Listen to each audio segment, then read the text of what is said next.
Breaking news చూస్తూ ఉన్నాము. ఆస్ట్రేలియాతో one day match లో కష్టాల్లో పడింది టీమిండియా. 25 పరుగులకి 3 వికెట్లు కోల్పోయింది భారత్. అయితే కుప్పు కూలిపోయింది టాప్ ఆర్డర్ మొత్తం కూడా. 8 పరుగులు చేసి అవుట్ అయిపోయారు రోహిత్ శర్మ. 10 పరుగులకి పెవిలియన్ చేరిపోయాడు కెప్టెన్ గిల్. ఇక డక్అవుట్ అయిపోయాడు విరాట్ కోహ్లీ. మొత్తం కూడా ఒక నిరాశ కనిపిస్తుంది. బట్ ఆశలన్నీ కూడా ప్రస్తుతం శ్రేయస్ అయ్యర్ అలాగే రాహుల్, నితీష్ కుమార్ రెడ్డి మీదే ఉన్నాయి. 7 నెలల తర్వాత వన్డే క్రికెట్ ఆడుతుంది టీమిండియా. సో ఇప్పుడు ప్రజెంట్ ఒక ఉత్కంఠభరితమైన సిచ్యువేషనే కనిపిస్తుంది అని చెప్పుకోవచ్చు. ఇదే అంశానికి సంబంధించి మరిన్ని అప్డేట్స్ అందించడానికి మా ప్రతినిధి వెంకట్ అందుబాటులో ఉన్నారు. వెంకట్, ఏం జరుగుతుంది? ఒక్కసారిగా స్టేడియం మొత్తం డల్ అయిపోయిన పరిస్థితి కనిపిస్తున్నాం. ఒకరి తర్వాత ఒకరు. సో ఏంటి ఇప్పుడు పరిస్థితి? ఎలా అవుట్ అయ్యారు? అప్డేట్స్ ఏంటి? క్రికెట్ ఎప్పుడు క్రూరంగా ఉంటది అనడానికి ఇప్పుడు ఏదైతే టాప్ ఆర్డర్ వైఫల్యాన్ని మనం ఒక స్పష్టమైన ఉదాహరణగా చెప్పుకోవచ్చు. ఎందుకనంటే 224 రోజుల తర్వాత వాళ్ళిద్దరిని గ్రౌండ్ లో చూస్తున్నాము. వాళ్ళిద్దరి విశ్వరూపం చూడొచ్చు, వాళ్ళిద్దరి అద్భుతమైన ఆట తీరు చూడొచ్చు, కోహ్లీ కవర్ డ్రైవ్లు చూడొచ్చు, రోహిత్ శర్మ ఫుల్ షాట్లు చూడొచ్చు అంటూ కూడా చాలా మంది అభిమానులు ఎదురు చూసిన పరిస్థితి. అలాంటిది ఇద్దరు కూడా తక్కువ స్కోర్ కే అవుట్ కావడం అనేది చాలా బాధాకరమైన విషయం. ముఖ్యంగా విరాట్ కోహ్లీపై, రోహిత్ శర్మపై చాలా ఆశలు ఉన్నాయి. రోహిత్ అంటే విరాట్ కోహ్లీకి ఆస్ట్రేలియా మైదానాలంటే కొట్టిన పిండి. రోహిత్ శర్మకు కూడా అటు వన్డేల్లో అతను టెస్ట్ క్రికెట్ లో విఫలమైనా సరే వన్డే క్రికెట్ లో ఛాంపియన్స్ ట్రోఫీలో చాలా అద్భుతంగా ఆడాడు. తర్వాత ఐపీఎల్ లో కూడా పర్వాలేదనిపించాడు. ఇక దీంతో ఇప్పుడు జరగబోతున్నటువంటి ఆస్ట్రేలియా వన్డే సిరీస్ లో, ఆస్ట్రేలియాతో జరుగుతున్నటువంటి వన్డే సిరీస్ లో అతను అద్భుతంగా రాణిస్తాడని చాలా మంది ఆశగా ఎదురు చూశారు. కానీ తీరా చూస్తే అతను అసలు అంటే రోహిత్ శర్మని ఫస్ట్ నేను ప్రతి బాల్ చూసాను. అతను 14 బాల్ ఆడాడు. ఒక 4 కొట్టిన బాల్, మిగిలిన 4 సింగిల్స్ కూడా అతను చాలా కష్టంగా తీసినట్టే కనపడింది. ఎందుకంటే అది ఖచ్చితంగా పెర్త్ పిచ్ అనేది ఫస్ట్ మనం మొన్న జరిగినటువంటి టెస్ట్ సిరీస్ లో, అంటే డిసెంబర్ లో జరిగినటువంటి టెస్ట్ సిరీస్ లో కూడా అది బౌలింగ్ ఎక్కువగా అనుకూలంగా కనపడింది. 150 పరుగులకే ఇండియా ఆల్అౌట్ కావడం, ఆ తర్వాత ఆస్ట్రేలియా కూడా తక్కువ పరుగులకే పరిమితం కావడం, పెర్త్ ఎప్పుడు కూడా బౌలింగ్ అనుకూలమైనటువంటి పిచ్. అయితే మామూలుగా ఈ ఓపెనింగ్ ద్వయం అనేది కాస్త జాగ్రత్తగా ఆడాల్సిన పరిస్థితి ఉంది. ఎందుకంటే బాల్ కాస్త పాతబడే వరకు 15 ఓవర్లు అలా అయ్యే వరకు కూడా వీళ్ళిద్దరితోనే ఎక్కువగా ఉంటుంది. టాప్ ఆర్డర్ ముగ్గురితోనే ఎక్కువగా ఉంటుంది. బాల్ పాతబడే వరకు కూడా వీళ్ళు చాలా జాగ్రత్తగా ఆడాల్సిన పరిస్థితి ఉంటుంది. కానీ వీళ్ళు అంటే రోహిత్ శర్మ బాల్ ని సరిగ్గా అంచనా వేయలేకపోవడం, విరాట్ కోహ్లీ మళ్ళీ అదే out side off stump ball కి బయటకు వెళ్ళిపోయే బాల్ ని కెలికి అవుట్ కావడం అనేది చాలా బాధాకరమైన విషయం. ఇక కెప్టెన్ గిల్ కూడా పదే లెగ్ సైడ్ విసురుతున్న, లెగ్ సైడ్ వైట్ బాల్స్ వేస్తున్నా కానీ అదే తరహాలు అంటే ఒక అంచనా లేకుండా ఆడటం అనేది చాలా బాధాకరమైన విషయం. సో అసలు వచ్చిన వెంటనే కెప్టెన్తో సహా ముగ్గురు అవుట్ అయిపోవడంతో అసలు ఎలా ఉంది స్టేడియంలో రియాక్షన్ అందరిది? ఎందుకంటే మీరు చెప్పినట్టే ఇప్పుడు ఇన్ని రోజుల తర్వాత ఆడుతున్నారు కాబట్టి వీళ్ళ మీద ఒక హై రేంజ్ ఎక్స్పెక్టేషన్ దాంట్లో బరిలో దిగుతున్నారు. రోహిత్, విరాట్ వీళ్ళిద్దరూ ఒకటేసారి ఇంత గ్యాప్ తర్వాత చూడడం కూడా అందరికీ ఒక ఎగ్జైటింగ్ ఫీల్ అయితే ఉంది. స్టార్టింగ్ నుంచి కూడా మనం పొద్దున కూడా అదే మాట్లాడుకున్నాం.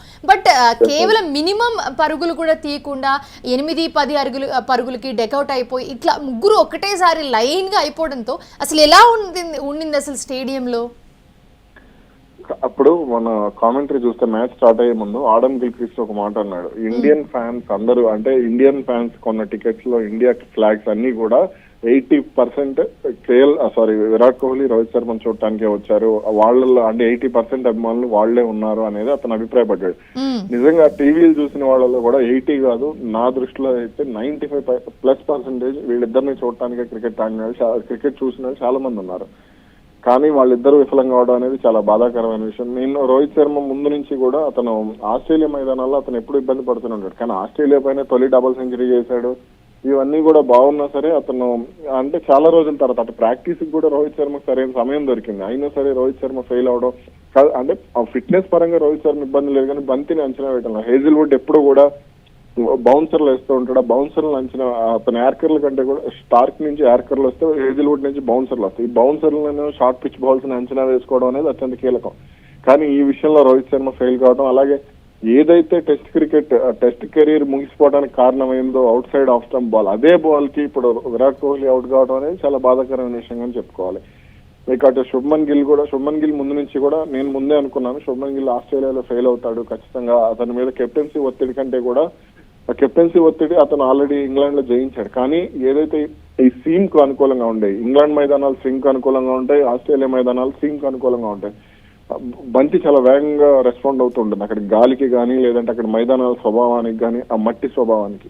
కానీ దాన్ని అంచనా వేయడంలో గిల్ ముందు నుంచి ఫెయిల్ అవుతూనే ఉన్నాడు. ఎప్పుడైతే సిడ్నీలో గబ్బా టెస్ట్ లో అతను చేసిన 91 పరుగులు మినహా అతను ఆస్ట్రేలియాలో పెద్దగా రాణించిన పరిస్థితి కూడా లేదు. మరి అలాంటి ఆటగాడిని కెప్టెన్ గా చేయటం అనేది కూడా కాస్త ఆస్ట్రేలియా పర్యటన వరకు కరెక్ట్ కాదనేది నా అభిప్రాయం.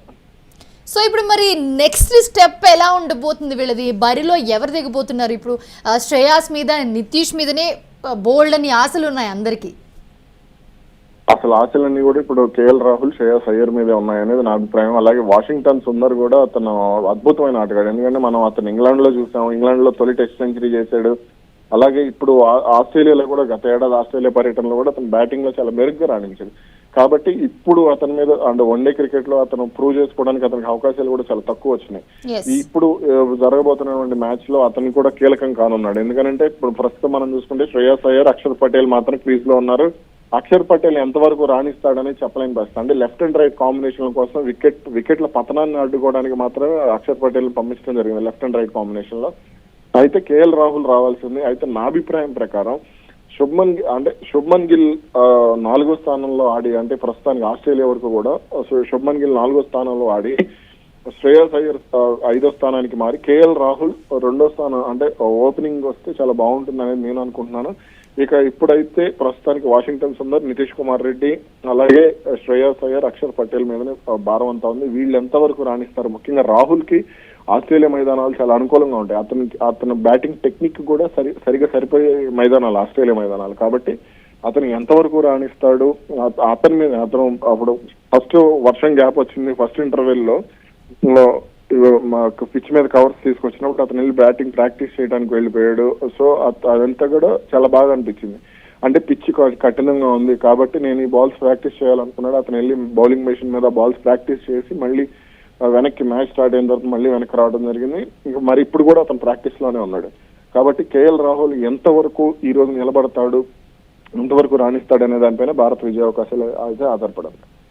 అండ్ అలాగే ఒక్కసారి ప్రత్యర్థి ఆట తీరు గురించి కూడా ఒక్కసారి మనం మాట్లాడుకుందాము. సో ఎలా ఉంది ఆస్ట్రేలియా ఆట తీరు, మరి ఎలా ముందుకెళ్తుంది?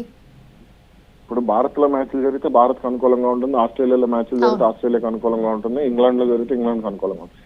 ఈ ఆస్ట్రేలియా అంటే అక్కడ ఉన్నటువంటి పరిస్థితులు, వాతావరణ పరిస్థితులు కానీ, పిచ్ పరిస్థితులు కానీ, పేస్ బౌల్ అంటే వైట్ బాల్ క్రికెట్ ఎలా ఆడాలి, రెడ్ బాల్ క్రికెట్ ఎలా ఆడాలి, ఇవన్నీ కూడా వాళ్ళకి స్పష్టమైన అవగాహన ఉంటుంది. ఆ అవగాహన ప్రకారం ఆస్ట్రేలియా ఇప్పుడు కూడా బరిలోకి దిగుతుంది. ఏ జట్టు అయినా సరే బరిలోకి దిగుతుంది.